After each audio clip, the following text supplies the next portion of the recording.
नमस्ते दोस्तों, मैं शरद तायडे आप सभी का आज के इस ऑनलाइन वीडियो में हार्दिक स्वागत करता हूं। आज हमें हिंदी विषय का जो छापा पाठ है उस पाठ का अध्ययन करना है। दोस्तों, इस पाठ के जो लेखक हैं उनका नाम है ओम प्रकाश आदित्य। छापा यह पाठ में आयकर विभाग के जो अधिकारी होते हैं वह अलग अलग प्रकार पर आधारित जो ज़्यादा लोग धन प्राप्त करते हैं, ज़्यादा धन इकट्ठा करते हैं, बुरे मार्ग से या भ्रष्टाचार के माध्यम से पैसा इकट्ठा करते हैं, संपत्ति इकट्ठा करते हैं, ऐसे बुरे काम करने वाले लोगों के घरों पर आयकर विभाग द्वारा छापा डाला जाता है। और इसी प्रकार इस पाठ में इस छापे का वर्णन लेखक ने किया है। दोस्तों,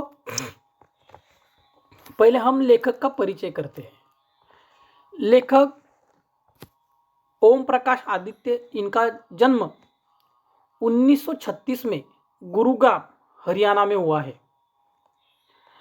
और उनका मृत्यु 2009 भोपाल मध्य प्रदेश में हुआ है। दोस्तों, ओम प्रकाश आदित्य हिंदी की वाचिक परंपरा में हास्य व्यंग के शिखर पुरुष होने के साथ साथ छंद शास्त्र तथा काव्य की गहनतम संवेदना के परखी थे।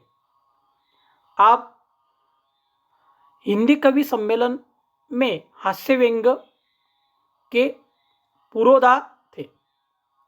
इस प्रकार का उनका हिंदी साहित्य में बहुत बड़ा योगदान है।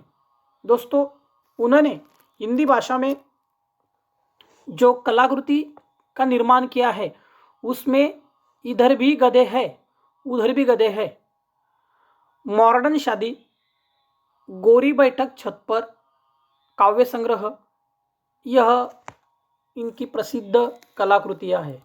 दोस्तों, इन कलाकृतियों के माध्यम से उन्होंने अपने साहित्यिक ढंग से व्यंग्यात्मक और गहनता के साथ अपने साहित्य के माध्यम से समाज का निरीक्षण करते हुए अपने विचार रखने का प्रयास किया है। दोस्तों, आगे देखो, यह जो पद्य पंक्ति है यह छापा इस विषय पर आधारित है।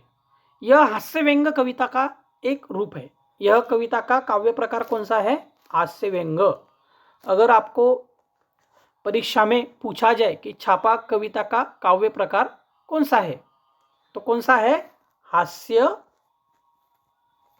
व्यंग।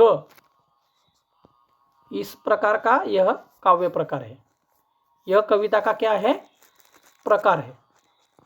और देखो दोस्तों,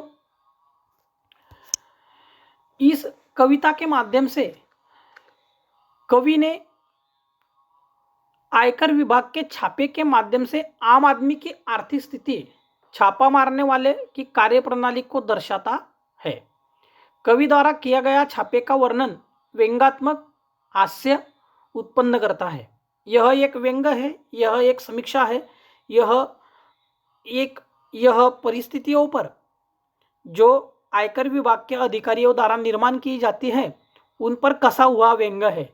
और यह हास्यात्मक कविता के माध्यम से कवि ने एक जोरदार तमाचा व्यवस्था के मुंह पर मारा है और इसी को यहां व्यक्त किया है। आगे देखो दोस्तों,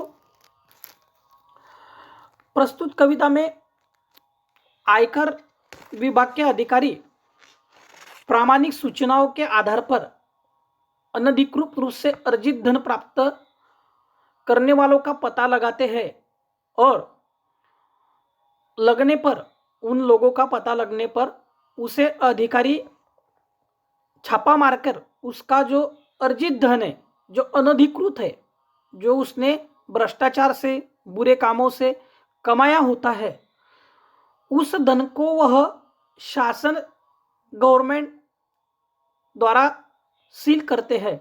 और यही इस कविता के माध्यम से अधिकारी जब अर्जित धन जो अनधिकृत होता है उस पर छापा डालते हैं, तो उसका व्यंग्य द्वारा वर्णन किया है। प्रस्तुत कविता में कवि ने अपने घर पर छापा मारने वाले जो अधिकारी है और उनका वर्णन किया है। बाद में छापा मारने के बाद जो स्थिति का वर्णन करते हुए जो व्यंग्यात्मक एवं रचनात्मक कार्य उन्होंने यह व्यक्त किया है। छापे के दौरान अधिकारियों को यह सोना चांदी तो दूर, रसोई घर की पीपियों में पेट भरने के लिए जरूरी सामान भी नहीं मिलता है। जहां इन अधिकारियों ने छापा मारना चाहिए वहां वह छापा मारते नहीं है, लेकिन एक गरीब जो कमकुवत होते हैं, दुबले होते हैं, जो आर्थिक रूप से वीक होते हैं, उन लोगों के घर यह अधिकारी छापा मारते हैं।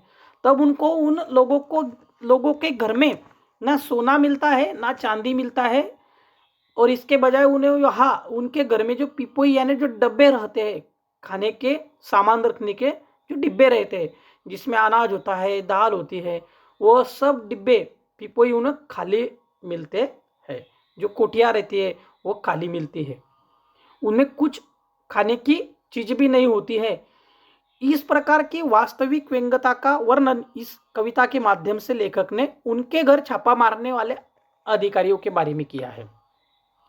दोस्तों, रसोई घर में खाने की चीजें नहीं है और ऐसे गरीब लोगों के यहाँ यह अधिकारी जाके छापा मारते हैं, यह इस कविता का मुख्य विषय है। कवि ने कविता के माध्यम से छापा मारने वालों की कार्य प्रणाली और आम आदमी की आर्थिक स्थिति का वास्तविक चित्रण किया है। इसके साथ ही कवि ने व्यवस्था का एक ज्वलंत प्रश्न यहाँ उठाया है और इस बारे में व्यवस्था से सवाल किया है। अनधिकृत और अर्जित रूप से धन प्राप्त करने वाले के यहाँ छापा मारना छोड़कर गरीबों के यहाँ छापा मारने वाले इन अधिकारियों का यह वर्णन किया है।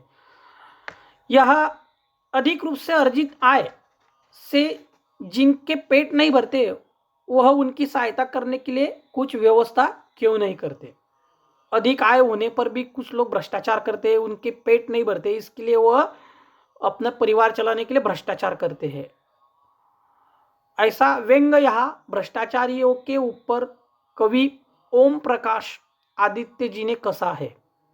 जो व्यक्ति को सरकार द्वारा वेतन दिया जाता है, लेकिन इस वेतन से भी उसकी गुजारिश नहीं होती, उसका गुजारा नहीं होता, तो वह लोगों से भ्रष्टाचार के माध्यम से पैसे मांगता है और लोगों को एक प्रकार से छड़ता है।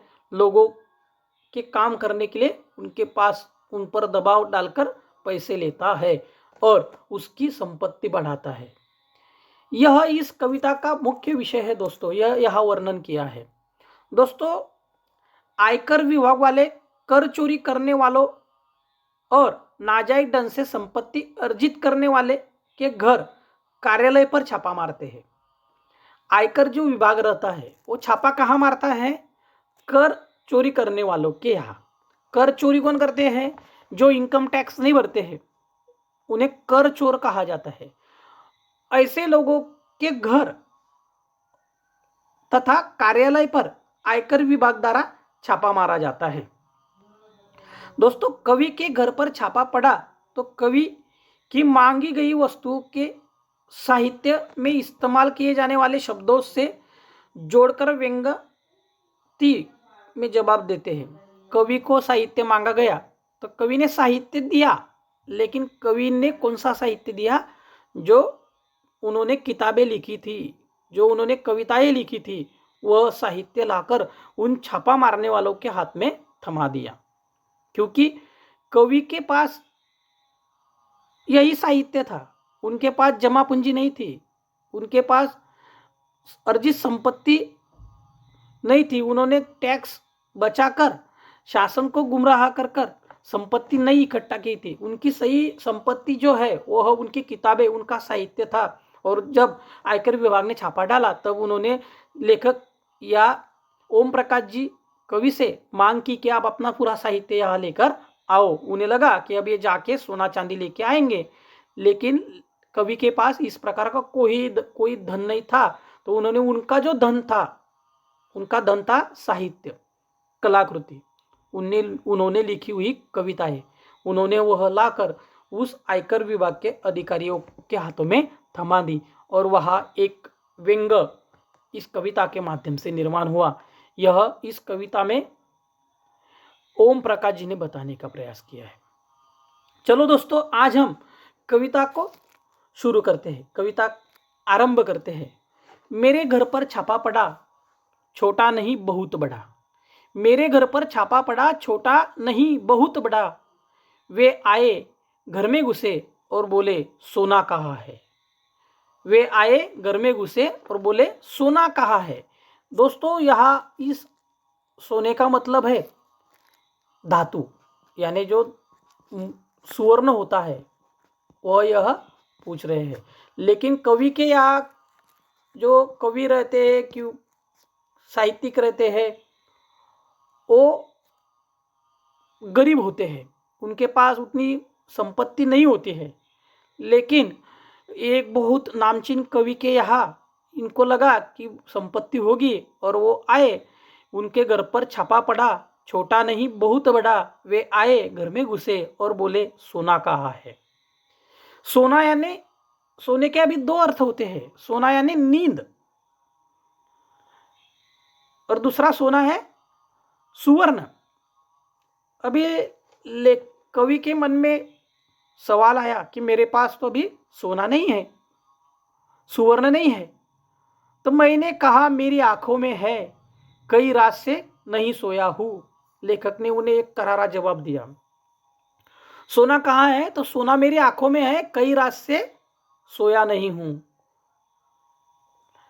जो व्यक्ति अपने परिवार, अपने देश, अपने समाज के लिए कार्य करता है, अपने राष्ट्र के लिए अपनी जीवन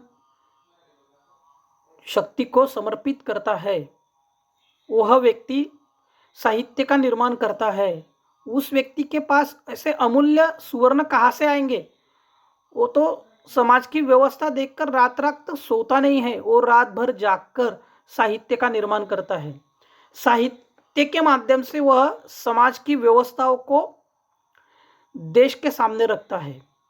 समाज की जो अधोगति है, समाज का जो विकास है, समाज की जो अच्छी बुरी बातें हैं, समाज की जो परिस्थितियां है, वह अपने साहित्य के माध्यम से लोगों के सामने रखता है। इसके लिए उसे दिन रात मेहनत करनी पड़ती है। अनेकों कलाकृतियां निर्माण करने के लिए एक साहित्यिक को, एक कविता के कवि को अपनी रात जाग कर साहित्य का निर्माण करना पड़ता है, और इसलिए उनके आंखों में नींद होती है। इसलिए एक अधिकारी ने जब पूछा, अरे बोलो सोना कहाँ है, तो लेखक ने, कवि ने कहा, मैंने कहा मेरी आंख में है, कई रात से सोया हूँ, कई रात से नहीं सोया हूँ। बहुत रातें हो गए मैं सोया नहीं।